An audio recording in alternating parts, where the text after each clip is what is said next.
আমরা দেখেছি শিবির ত্যাগ দিয়ে খুব সহজেই মানুষকে মেরে ফেলা হয়েছে, মানুষের মেরে ফেলার ফ্রি লাইসেন্স দেওয়া হয়েছিল, কিন্তু সেটা এখনো পর্যন্ত বিরাজমান। কিন্তু সেই ট্যাগ পরিবর্তন হয়েছে মাত্র।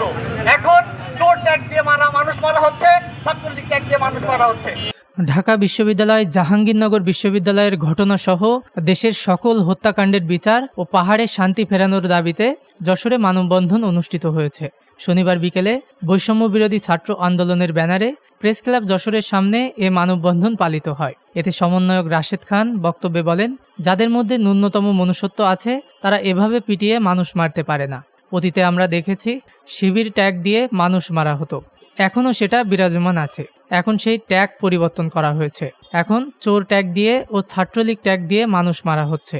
বক্তারা আরও বলেন, সারা দেশে চলমান হত্যা, অত্যাচার, নিপীড়ন বন্ধ করতে হবে এবং পাহাড়ি আদিবাসীদের দাবিকে প্রাধান্য দেওয়া হোক। আমরা সকলে পাহাড়ে শান্তি চাই, সমতলের মতো পাহাড়টাও আমাদের। সেখানে ঘটে যাওয়া সকল ঘটনার সুষ্ঠু বিচার চাই। মানববন্ধনে বৈষম্য বিরোধী ছাত্র আন্দোলনের অন্যতম সমন্বয়ক রাশেদ খান সহ অন্যান্যরাও উপস্থিত ছিলেন। ডেস্ক নিউজ, দৈনিক রানার।